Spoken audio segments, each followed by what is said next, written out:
આપ સૌને મારા પ્રણામ. જય જિનેન્દ્ર. આપ સૌમાં વિરાજતા ઈશ્વરને મારા પ્રણામ. હજી હમણાં જ થોડીક વાર પહેલાં જ અમે નીચે વાત કરતા હતા અને મને લાગે છે એ જ ખરેખર ત્યાંથી જ મારી વાત શરૂ કરવી છે. હું 11 વર્ષથી, આ મારું 11મું વર્ષ છે પર્યુષણ વ્યાખ્યાનમાળાનું. મારો ઉછેર બહુ નાસ્તિક છે. મારા પિતા ઘરમાં દીવો પણ કરવા દેતા નહીં. આપણે એમ કહીએ કે ભગવાન, તો એમ કે કોણ? ઉપરવાળા ભગવાનભાઈ. એ લેવલ પર મારો ઉછેર થયો.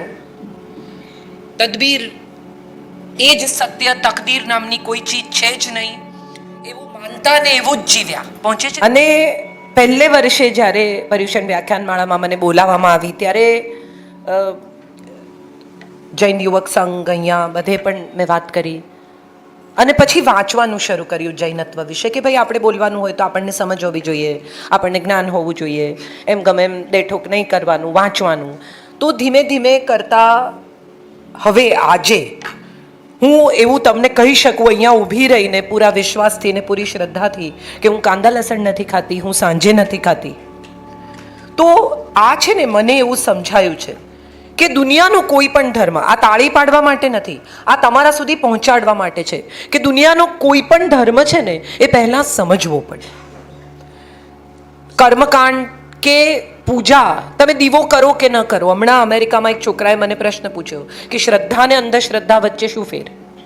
તો મારો સાદો જવાબ એ છે કે કોડિયું, ઘી અને રૂ 3 ભેગા કરો તો દીવો પ્રગટ છે, એ મારી શ્રદ્ધા છે.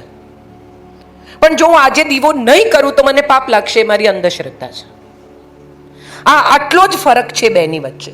આટલું કરવાથી આમ થશે, આટલું કરવાથી આમ થશે. કોઈ વચનો કેમ તમને આપવા પડે કે તમે અત્યારે છોડશો તો તમને સ્વર્ગમાં મળશે? ધેટ મીન્સ તમને જોઈએ તો છે જ.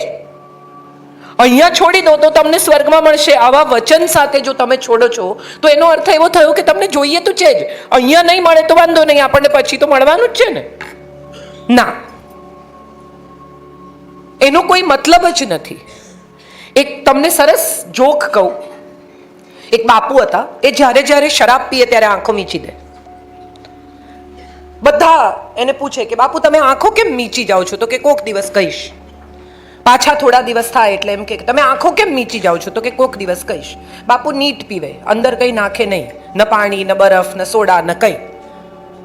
તો એક દિવસ એક જણે કહ્યું કે ના આજે તો કોચ. એટલે એમણે કીધું કે થાય છે એવું કે હું આંખો ખુલ્લી રાખું ને તો મને લાળ પડી જાય છે, એટલે પછી અંદર એ ભળી જાય તો પેલું નીટ નથી રહેતું. સવાલ એ છે કે આપણે બધા એવું માનીને ચાલીએ છીએ કે સંયમ એટલે પર્યુષણ પૂરતું કશું છોડવું, સંયમ એટલે અમુક રીતે વર્તવું, સંયમ એટલે અમુક રીતે વિચારવું, સંયમ એટલે અમુક રીતે જીવવું. વ્યાખ્યા શું છે સંયમની? આપણે કોને સંયમ કહીએ એવો સવાલ હંમેશા ઊભો રહે છે.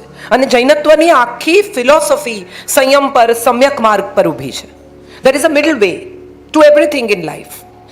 કોઈ એક્સ્ટ્રીમ આમ કે આમ નથી.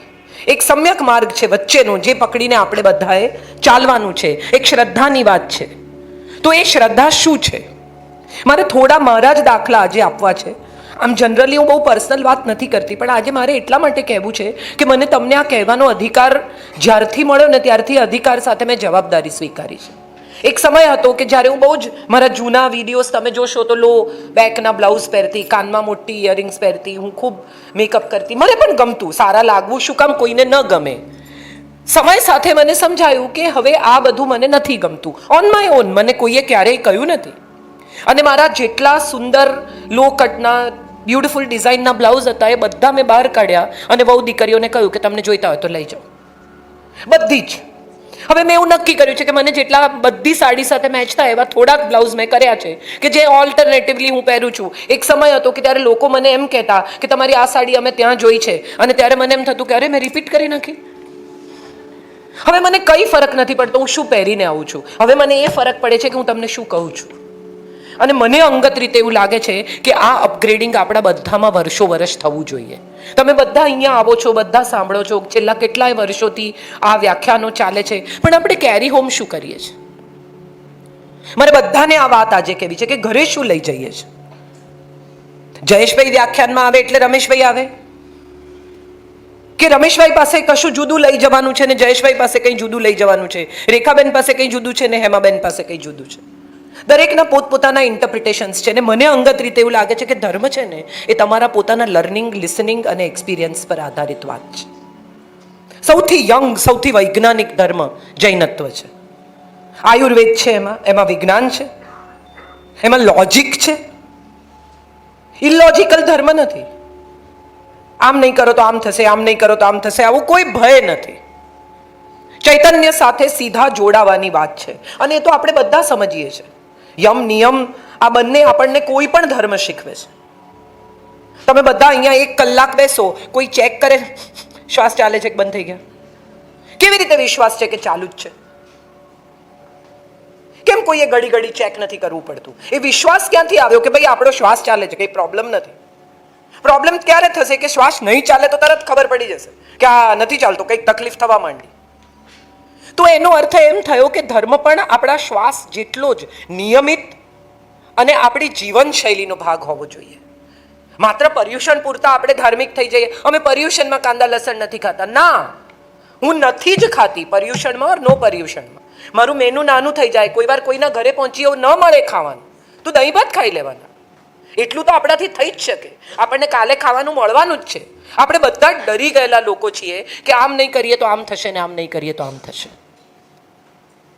મારે જે કહેવું છે એ છે કે છોડવું, સંયમ રાખવો, શાંત રહેવું, ક્રોધ ન કરવો, અપરિગ્રહ કરવો, આ બધું પુસ્તકમાં લખ્યા પ્રમાણે નહીં જીવી શકાય. 5 જોડી કપડામાં હું મારું જીવન વિતાવી દઈશ, આવી બધી આ તમને લેક્ચર્સ દરમિયાન લાગણી થઈ જાય કે બધું કાઢી નાખો, આપણે કંઈ નથી જોઈતું.